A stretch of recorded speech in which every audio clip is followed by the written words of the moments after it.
Assalamualaikum warahmatullahi wabarakatuh. Alhamdulillahirabbil alamin wa kafa wassalatu wassalamu ala sayyidina Muhammadinil Mustafa wa ala alihi wa sahbihi bisidqi wal wafa amma ba'du. Kali ini saya akan menjelaskan tentang pembaharuan hukum Islam.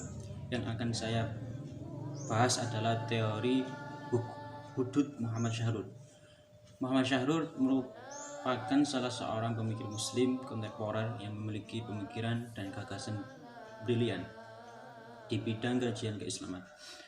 Pemikiran dan gagasan Syahrur di bidang kajian keislaman terutama difokuskan pada bagaimana membaca, memahami, dan menafsirkan Al-Quran serta menggali ketentuan hukum yang ada di dalamnya. Meskipun Syahrur tidak memiliki basis keilmuan atau pengetahuan Islam layaknya para pemikir muslim lainnya, ia memiliki minat dan juga kesungguhan yang luar biasa dalam mengkaji Islam. Kesungguhannya dalam mengkaji Islam ini didorong oleh keprihatinannya pada kondisi umat Islam yang menurutnya cenderung terbelakang dan gagap terhadap berbagai persoalan sosial keagamaan dan sosial kemanusiaan yang muncul dan berkembang di dunia modern. Atas dasar keperhatiannya, Syahrur pun melakukan kajian terhadap sumber utama ajaran Islam yakni Al-Quran. Selama hampir 20 tahun dia dengan tekun membaca Al-Quran untuk kemudian dikaji struktur bahasanya dan dipahami kandungan maknanya yang ada di dalamnya. Berdasarkan hasil kajiannya itu, Syahrur sampai pada kesimpulan bahwa wahyu Allah yang diturunkan kepada Nabi Muhammad ini memiliki karakteristik yang berbeda-beda sehingga cara membaca dan mengkajinya pun memerlukan cara atau metode yang juga berbeda. Nah, salah satu gagasan atau teori yang dicetuskan oleh Muhammad Syahrur adalah teori batas atau teori hudud.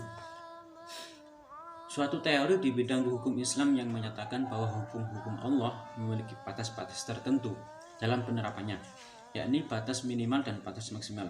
Berdasarkan teori ini, seorang mujtahid memiliki ruang yang cukup bebas dalam menetapkan hukum terhadap suatu persoalan.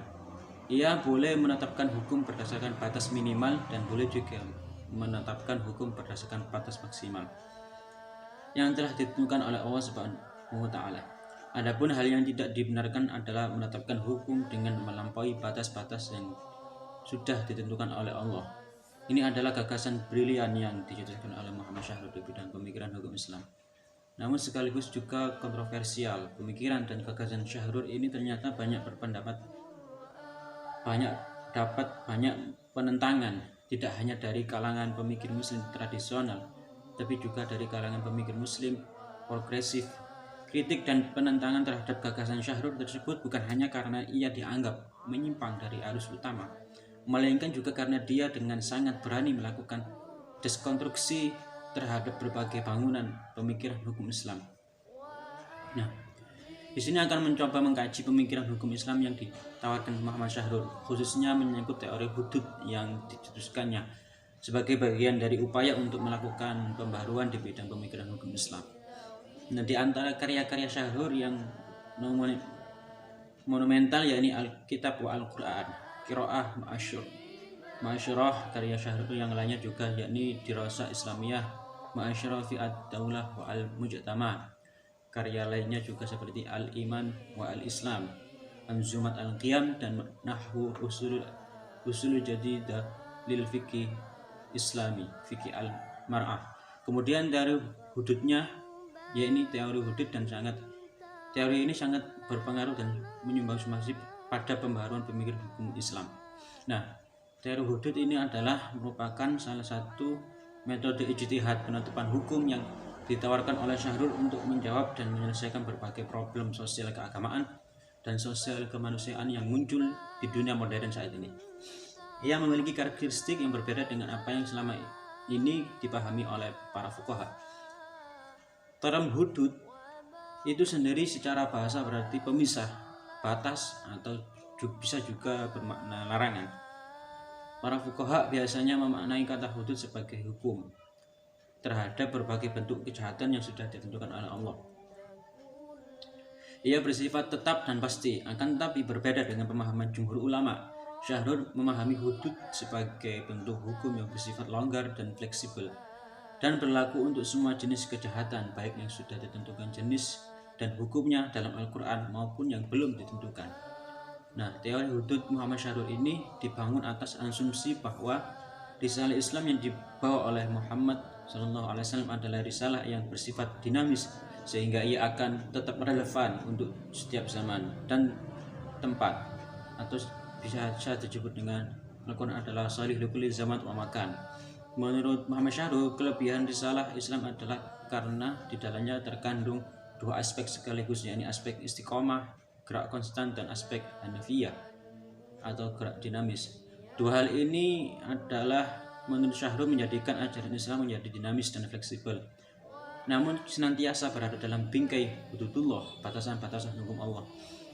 Di dalam ajaran yang bersifat fleksibel dan dinamis ini, para mujtahid memiliki ruang yang cukup luas untuk kreasi hukum atau ijtihad sesuai dengan konteks sosial yang ada di sekitarnya. Dalam Alkitab wa Al-Quran, Syahrul menetapkan 6 prinsip batas yang dibentuk dari perpaduan antara sumbu Y atau disebut dengan hudud Allah dan sumbu X atau realitas atau historis atau empiris. Keenam prinsip batas itu adalah yang pertama batas minimal, yang kedua batas maksimal, ketiga batas minimal dan maksimal yang tidak menyatu dalam satu titik, yang keempat batas minimal dan maksimal yang menyatu dalam satu titik, yang kelima batas maksimal yang mendekati garis lurus, dan yang keenam adalah batas maksimal positif yang tidak boleh dilampaui dan batas minimal negatif yang boleh dilampaui. Muhyiddin Fanani dan Abdul Mustaqim ketika mengkaji pemikiran Muhammad Syahrul memberikan penjelasan dan penggambaran yang baik tentang 6 prinsip batas dalam teori hudud Syahrul tersebut. Penjelasan tentang 6 prinsip batas dalam teori hudud Syahrul dapat diperjelas seperti ini. Yang pertama, batas minimal adalah batas di mana manusia tidak boleh menetapkan hukum yang berada di bawah ketentuan minimal yang sudah ditetapkan dalam Al-Quran. Namun ia boleh menetapkan hukuman yang lebih tinggi dari apa yang sudah ditetapkan oleh Allah. Menurut Syahrul, di antara ayat-ayat Al-Quran yang memiliki batas minimal ini adalah ayat 22 dan ayat 23 dari surat An-Nisa yang berbicara tentang perempuan-perempuan yang tidak boleh dinikahi. Kemudian ayat 19 dan ayat 145 dalam surat Al-An'am yang berbicara tentang makanan-makanan yang diharamkan. Dan kemudian ayat 31 dan dari surat An-Nur yang berbicara tentang pakaian perempuan. Ketentuan hukum tersebut, hal-hal tersebut boleh dilampaui batas minimal yang sudah ditetapkan dalam Al-Quran dan boleh juga berada pada batas minimal yang ada. Akan tetapi, ketetapan hukum itu tidak boleh melampaui batas minimal yang sudah ditentukan. Kemudian prinsip yang kedua, batas minimal adalah di mana manusia tidak boleh menetapkan hukum yang melampaui batas hukuman maksimal yang sudah ditentukan, namun boleh menetapkan hukum yang lebih rendah dari apa yang sudah ditetapkan oleh Allah. Di antara ayat-ayat Al-Quran yang memiliki batas maksimal adalah ayat-ayat yang berbicara tentang hukuman bagi pencuri dan pembunuhan sengaja. Dalam ayat tentang pencurian, Allah memberikan batas maksimal hukuman berupa potong tangan. Oleh karena itu, manusia tidak boleh menghukum pencuri lebih berat dari hukuman potong tangan. Hal ini didasarkan pada firman Allah dalam surat Al-Maidah ayat 35. Sementara dalam ayat yang berbicara tentang hukuman bagi pembunuh dengan sengaja, Allah memberikan batas maksimal kepada mereka dengan hukuman kisos sesuai firman Allah yang terdapat pada surat Al-Baqarah ayat 178. Dengan demikian, seorang pembunuh yang melakukan pembunuhan dengan sengaja hanya boleh dihukum dengan batas maksimal kisos. Akan tetapi, pelaku pembunuhan sengaja boleh dihukum dengan jenis hukuman yang lebih ringan. Kemudian prinsip yang ketiga, batas maksimal dan minimal yang tidak menyatu dalam satu titik batas maksimal dan minimal yang tidak menyatu dalam satu titik. Yang dimaksud di sini adalah suatu aturan hukum yang di dalamnya telah ditetapkan batas minimal dan maksimalnya sekaligus. Dalam hal ini, seseorang boleh menetapkan hukum dengan mengacu pada batas minimal yang sudah ditetapkan, atau sebaliknya, menetapkan hukum dengan mengacu pada batas maksimal. Akan tetapi, ketetapan hukum tidak boleh melampaui batas maksimal ataupun batas minimal yang sudah ditentukan oleh Allah. Menurut Syahrul, sebagian ayat-ayat Alkitab memiliki batas maksimal dan minimal, sekaligus sehingga penetapan hukum terhadap suatu kasus dapat dilakukan di antara kedua batas tersebut. Di antara ayat-ayat yang masuk dalam kategori ini adalah ayat-ayat yang berbicara tentang waris, seperti yang terdapat dalam surat An-Nisa ayat 11, 12, 13, dan 14, dan poligami pada surat An-Nisa ayat 3. Dan dalam kasus pembagian warisan, misalnya seorang laki-laki mendapatkan 2 bagian lebih besar dari bagian anak perempuan. Dengan demikian seorang laki-laki boleh saja mendapatkan 2 bagian lebih besar dari bagian anak perempuan. Namun bisa juga kurang dari jumlah itu, akan tetapi ia tidak diperkenankan mengambil lebih besar dari ketentuan yang telah ditetapkan. Sebaliknya juga, anak perempuan bisa mendapatkan separuh dari sebagian anak laki-laki dan bisa juga lebih besar dari itu. Namun ia tidak boleh mendapatkan bagian warisan yang lebih sedikit dari apa yang telah ditetapkan dalam Al-Quran. Lalu kemudian prinsip yang keempat, yakni batas maksimal dan batas minimal yang menyatu dalam satu garis dalam ketentuan ini.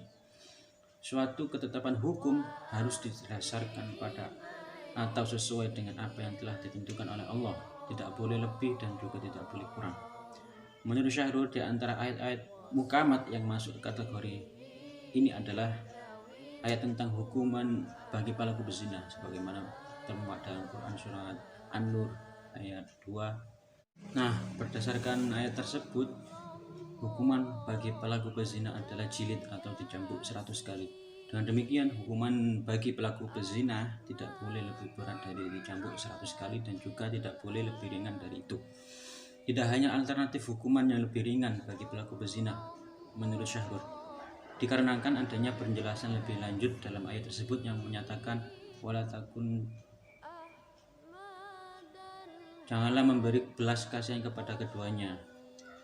Kemudian prinsip yang kelima, yakni batas maksimal yang mendekati garis lurus. Bagian ini mengandung pengertian bahwa suatu tindakan hukum harus dibatasi atau diberi batasan, agar jangan sampai mendekati dan apalagi melanggar hukum bagaimana telah ditetapkan oleh Allah. Di antara ayat-ayat muhkamat yang masuk ke dalam kategori jenis ini adalah ayat yang berbicara tentang hubungan atau pergaulan laki-laki dan perempuan bukan muhrim, sebagaimana terdapat dalam surat Al-Quran surat Al-Isra ayat 32 dan Al-An'am ayat 151. Berdasarkan kedua ayat tersebut, seorang tidak boleh melakukan tindakan atau pergaulan yang mendekati batas maksimal. Adapun batas maksimal bagi pergaulan laki-laki dan perempuan yang bukan muhrim adalah pergaulan yang bisa mendekati tindakan zina. Hanya saja dalam hal ini Syahrul tidak memberikan penjelasan lebih lanjut tentang seberapa jauh atau seberapa dekat suatu perbuatan bisa dikatakan mendekati zina. Namun demikian, Muhammad Syahrul, hal ini menjadi tugas mujtahid untuk merumuskannya dengan memperhatikan situasi dan kondisi lingkungan atau daerah masing-masing. Kemudian prinsip yang keenam, batas yang keenam, yakni batas maksimal positif yang tidak boleh dilampaui dan batas minimal negatif yang boleh dilampaui. Teori batas ini mengandung arti bahwa suatu tindakan atau ketetapan tidak boleh melampaui batas maksimal positif, namun boleh melampaui batas minimal negatif. Menurut Syahrul, ayat-ayat muhkamat yang masuk dalam kategori ini adalah ayat-ayat yang berbicara tentang riba dan zakat. Riba merupakan batas maksimal positif yang tidak boleh dilampaui, sementara zakat adalah batas maksimal negatif yang boleh dilampaui. Ketentuan ini mengandung arti bahwa riba dalam bentuk apapun adalah dilarang karena ia merupakan batas maksimal positif, sementara pemberian zakat melebihi batas yang telah ditentukan adalah boleh. Kelebihan pemberian zakat dari apa yang sudah ditentukan itulah yang kemudian masuk dalam kategori sedekah. Terlepas dari itu semua, karakteristik teori hudud Muhammad Syahrul yang cenderung bersifat positivistik sehingga mengabaikan keragaman persoalan dan juga tradisi yang dimiliki umat Islam tetap harus menjadi catatan. Wallahu a'lam bishawab. Sekian dari penjelasan saya, apabila ada kekurangan mohon maaf sebesar-besarnya. Wassalamualaikum warahmatullahi wabarakatuh.